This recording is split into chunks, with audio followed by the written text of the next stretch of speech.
할렐루야. 네, 오늘도 주님 만나시길 사모하여 새벽을 깨워 예배로 나오신 여러분들을 주님의 이름으로 환영하고 축복합니다. 인간극장이라는 프로그램이 있습니다. 너무 유명해서 여러분들도 한 번씩 보신 적이 있었을 겁니다.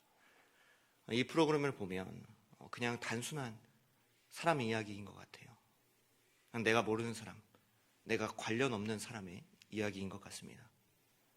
그런데 왜 그렇게 장수 프로그램이 되었고 시청률도 꽤 높더라고요.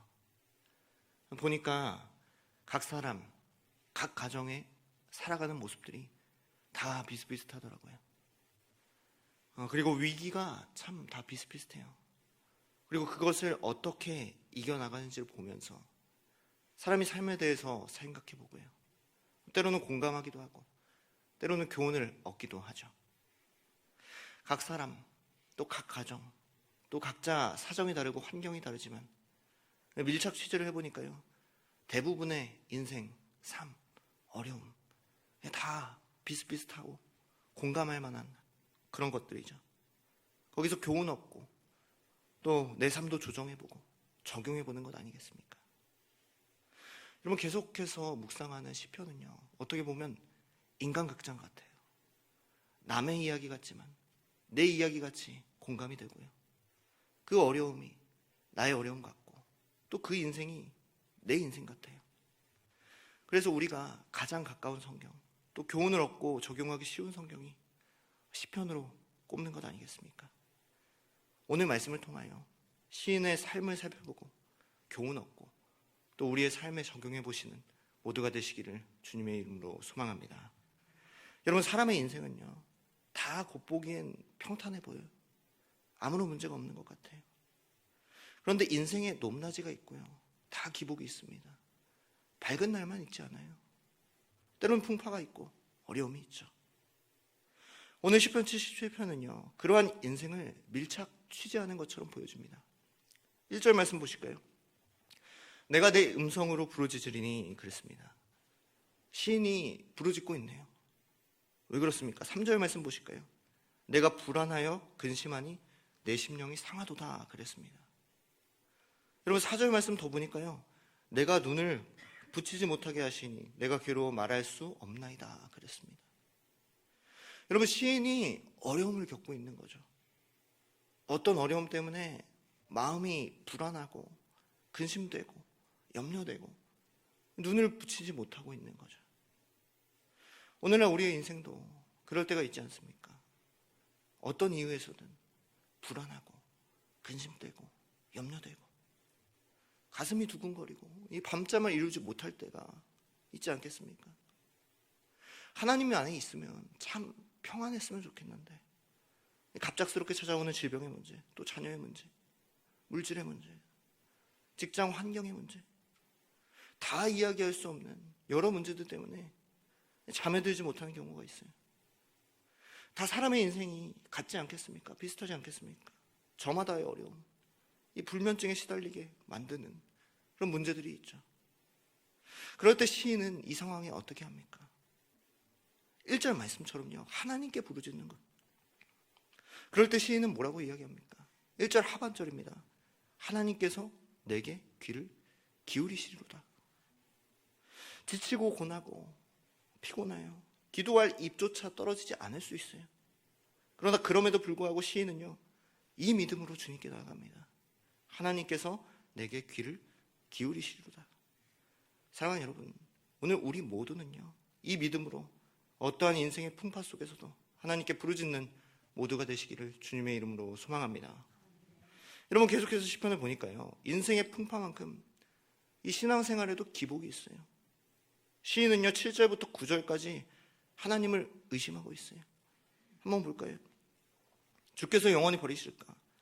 다시는 은혜를 베풀지 아니하실까? 그의 인자하심은 영원히 끝났는가? 그의 약속하심도 영구히 폐하였는가? 하나님이 그가 베푸실 은혜를 잊으셨는가? 노하심으로 그가 베푸실 긍휼을 그치셨는가? 여러분, 다 의심이고요, 다 원망입니다. 오늘 우리도 그럴 때가 있죠. 하나님을 믿고 또 열심히 신앙생활하고 새벽을 깨우고 또 봉사하고 헌신하지만 이해할 수 없는 고난과 어려움 때문에 하나님을 의심하고 원망할 때가 있어요. 하나님 살아는 계세요? 저한테 왜 이러세요? 그렇게 낙심하고 포기하고 하나님을 떠나는 사람들이 있죠. 의심할 수 있어요. 또 원망할 수 있어요. 그러나 시인은 어떻게 합니까? 그런 중에도 어쨌든지 하나님을 붙드는 거예요.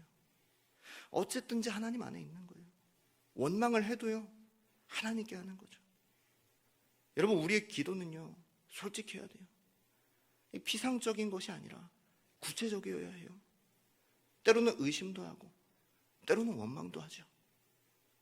어떻게 사람이 찬양만 하고 감사만 하고 기쁨만 있을 수 있겠습니까? 그러니까 시편도요, 하나님 안에 있는 의심, 원망도 허용하는 것 아니겠습니까? 이게 다른 게 아니라 성경 말씀이에요.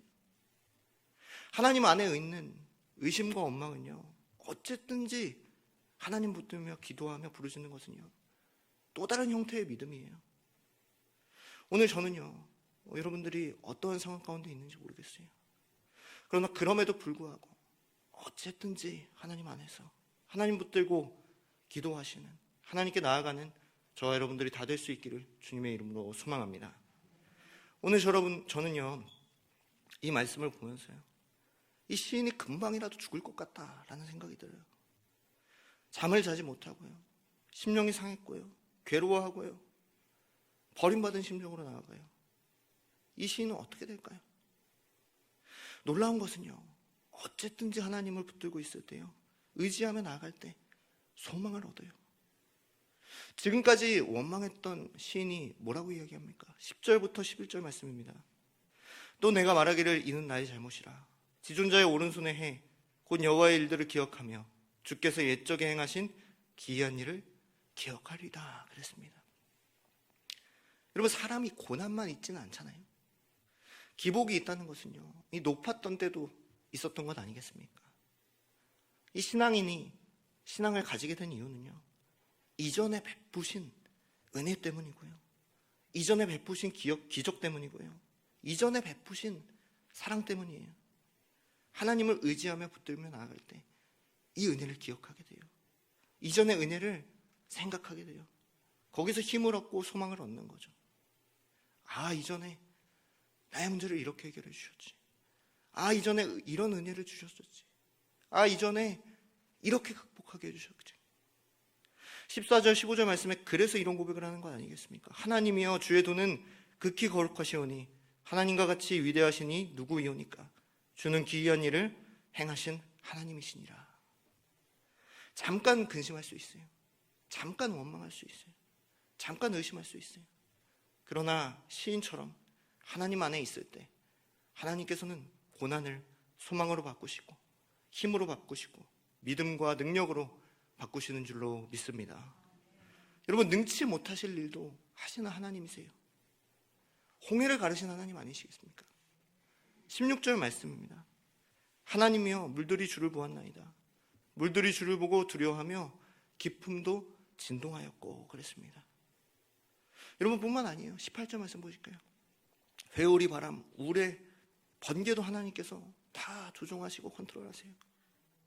여러분, 그 깊은 바다, 심해, 번개, 회오리 바람은요, 누구도 통제할 수 없는 것 아니겠습니까? 여러분, 이 자연재해는요, 참 혼란스럽고 혼돈스러운 상황 아니겠습니까? 아무리 과학이 발전하고 시대가 발전해도 그런 모든 것들을 통제할 수는 없어요. 그러나 능치 못하실 일이 없으신 하나님께서는 그 모든 것들을 조종하시고 주관하시는 줄 믿습니다. 여러분, 온 자연 만물, 재난과 환난을 조종하신 하나님이신데 하물며 우리의 작은 인생 조절하지 못하시겠습니까? 시인은요, 하나님께 나아갈 가운데 이러한 하나님을 기억했고요, 또 깨달았고요, 소망을 얻고 힘을 얻었어요.